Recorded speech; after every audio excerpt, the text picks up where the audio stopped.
আমাদের মহানবী মুহাম্মদ সাল্লাল্লাহু আলাইহি ওয়াসাল্লাম নারীদের জন্য কি কি সুন্নত কাজ করতে বলেছেন। ইসলামে নারীদের সম্মান, মর্যাদা ও পবিত্রতার সাথে জীবনযাপন করার শিক্ষা দেওয়া হয়েছে।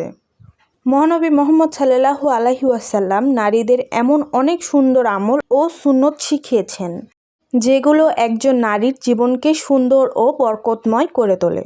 নারীদের জন্য কিছু গুরুত্বপূর্ণ সুন্নত কাজ হলো: 5 ওয়াক্ত নামাজ নিয়মিত আদায় করা, পর্দা ও লজ্জাশীলতা বজায় রাখা, স্বামী, বাবা মা ও পরিবারের সাথে সুন্দর আচরণ করা, বেশি বেশি দোয়া ও জিকির করা, কুরআন তিলাওয়াত করা, সত্য কথা বলা ও গীবত থেকে দূরে থাকা, পরিষ্কার পরিচ্ছন্ন থাকা, অসহায় ও গরিবদের সাহায্য করা, সালামের প্রচলন করা, ধৈর্য ও নম্রতা বজায় রাখা।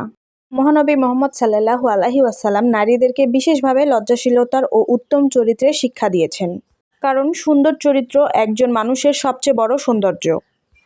তিনি শিখিয়েছেন, একজন নারী যদি আল্লাহর ইবাদত করে, নিজের চরিত্র হেফাজত করে এবং পরিবারের হক আদায় করে, তাহলে সে আল্লাহর কাছে অনেক সম্মানিত হয়।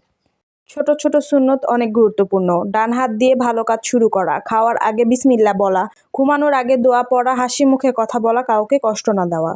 এসব কাজ মানুষের জীবনকে সুন্দর ও শান্তিময় করে তোলে। শেষ কথা, সুন্নতের পথে চলা শুধু আমল নয়, এটি মহানবী মুহাম্মদ সাল্লাল্লাহু আলাইহি ওয়াসাল্লাম এর ভালোবাসা অর্জনের একটি সুন্দর পথ।